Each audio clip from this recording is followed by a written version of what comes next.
இப்ப நம்ம பார்க்க போற நாவல் எழுத்தாளர் தமிழ் வெண்பா அவர்களின் முதல் நாவலான தென்றலே திரும்பிவிடு.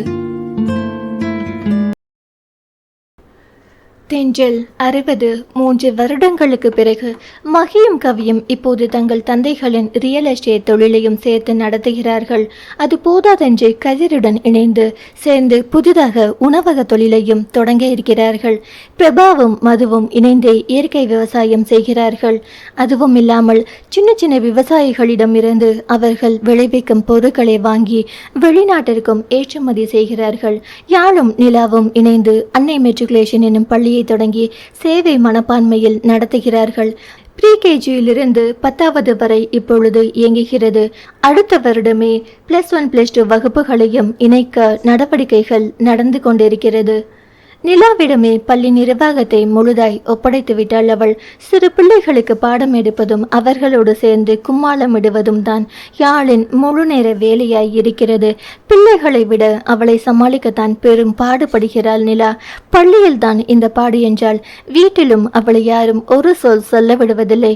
மூர்த்தியிலிருந்து இந்தர் வரை அவளை ஒரு வார்த்தை சொல்லிவிட்டால் முகம் வாடி போகும். ஆக மொத்தம் செல்லம் கொடுத்தே அவளை கெடுத்து வைத்திருந்தனர். ஆனால் பள்ளி ஆரம்பித்த இந்த 2 ஆண்டுகளும் பொது தேர்வில் 100% ரிசல்ட் காட்டி இருக்கிறார்கள். அதுக்கு காரணம் ஆசிரியர்கள் தான். ஆசிரியர் பணியே அறப்பணி, அதற்கே உன்னை அர்ப்பணி என்னும் கொள்கை கொண்டவர்களை தேடி தேடி பிடித்து வேலைக்கு அமர்த்தியிருந்தனர் அவர்கள். அரசு பள்ளிகளை விட அதிக சம்பளம், ஏராள சலுகைகள் என மனநிறைவான வேலையும் கூட. அது இன்னுமே மாணவர்களிடம் அக்கறையாய் நடந்து கொள்ள வைத்தது. பள்ளி கட்டணமும் மிக குறைவுதான். இக்கட்டான சூழ்நிலையில் கட்ட முடியாதவர்களுக்கு யாழே கூட கட்டிவிடுவாள். ஆக மொத்தம் பள்ளி ஒன்றை ஆரம்பித்து கவியும் மகியும் தொழிலில் சம்பாதித்த பணத்தை யாழும் நிலாவும் இதில் செலவு செய்து கொண்டிருந்தனர். இதில் மகி கவி இருவருக்குமே அத்தனை மனநிறைவு. இந்த 2 ஆண்டுகளில் சுற்றுப்புறங்களில் நல்ல பெயரும் வரவேற்பும் பெற்றிருந்தது. அன்னை மெட்ரிகுலேஷன். பாரதி மூர்த்தி தன்னோடு வந்துவிடும்படி எவ்வளவு கூப்பிட்டும் விவசாயத்தை விட மனதில்லை அவருக்கு. அவர் தந்தை வாழ்ந்து செழித்த இடம் அது. என்றுமே அதை விட்டு அவரால் வர முடியாது. கீதாவுமே அவருடன் தான் இருக்கிறாள். ஆனால் இருவருக்கும் இடையே எந்த பேச்சுவார்த்தையும் இல்லை.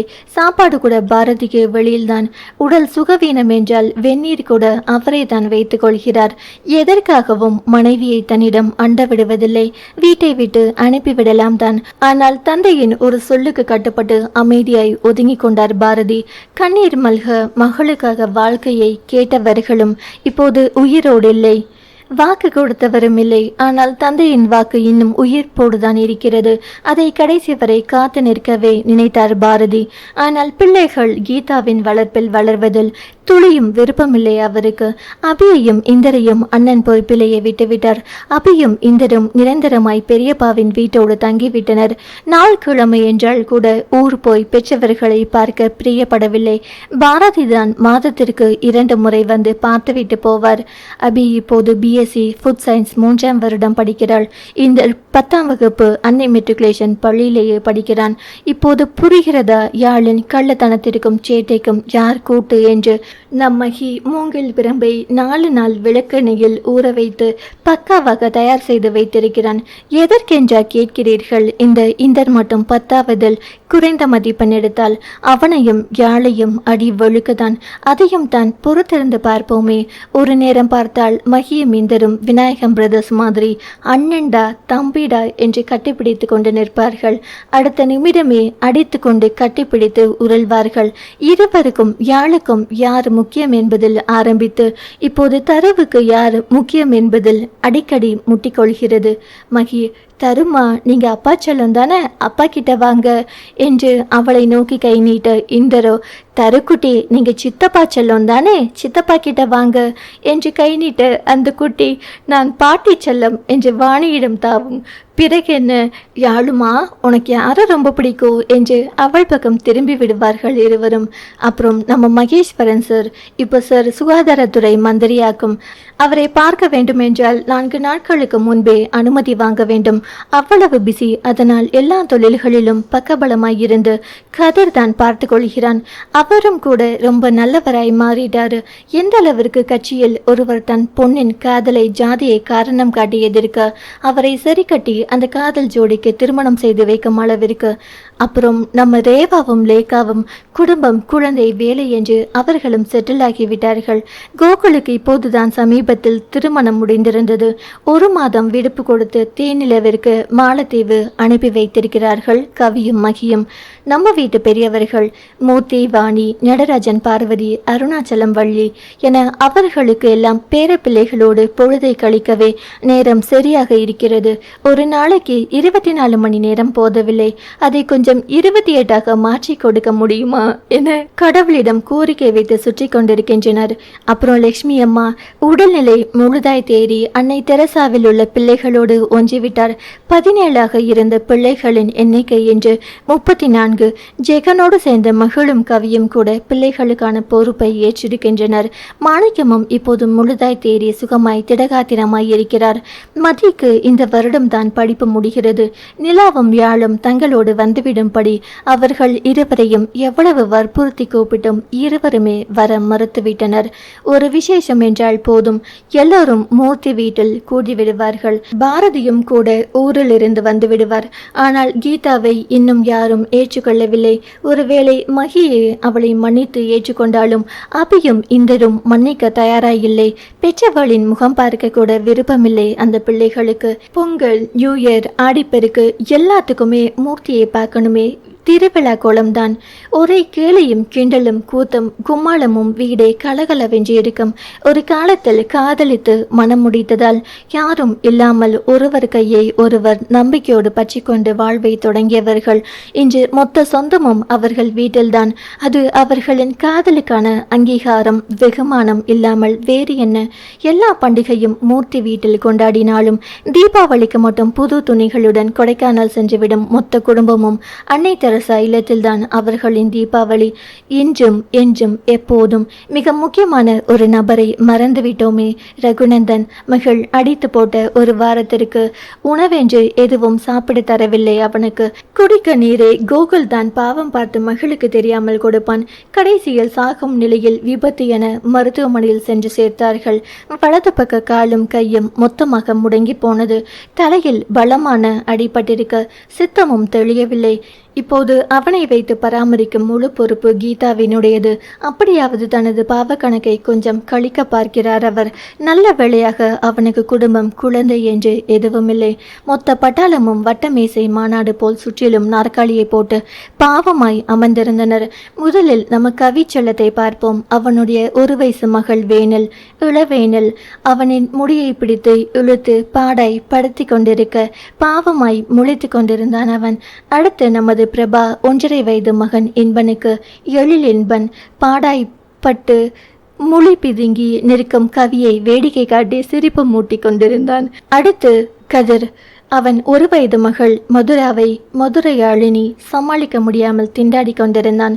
பின் அணிந்திருக்கும் சட்டையை தவிர கை கடிகாரம், மோதிரம், கழுத்து சங்கிலி என எல்லாவற்றையும் கழற்றி கொடுத்து விட்டான். அதையெல்லாம் தூக்கி போட்டுவிட்டு தூரத்தில் ஒரு பெண்ணின் தலையில் இருக்கும் ஒற்றை ரோஜாவை கேட்டு அழுது அடம்பிடித்து கொண்டிருக்கிறது அந்த குட்டி. கடைசியாக மகளின் பக்கம் நமது பார்வையை திருப்பினால் 1 வயது மகன் முகில் மறவன் கொஞ்சி மன்னிக்கவும் கெஞ்சி கொண்டிருந்தான் அவன். பின்னே நம்ம முகில் சார் மடியில் எல்லாம் உட்கார மாட்டேன்னு, உன் மண்டை மேலதான் உட்காருவேன்னு கழுத்து மேலே ஏறி உட்கார்ந்துட்டு மண்டைய 4 பக்கமும் திருப்பி முடிய பிடிச்சு உழுக்குன்னு உழுக்கிட்டு இருந்தா அவனாலும் என்ன செய்ய முடியும்? இவங்க 4 பேரு நிலையும் பார்த்துட்டு இந்த வயிற்றை பிடித்தபடி பெரிதாய் சிரித்து வைக்க நாள் வரும். ஒற்றை திரும்பி பார்த்து அனல் தெரிக்கும் ஒரு பார்வையில் ஆள் கப்சப்பேன நழுவி விட்டான்.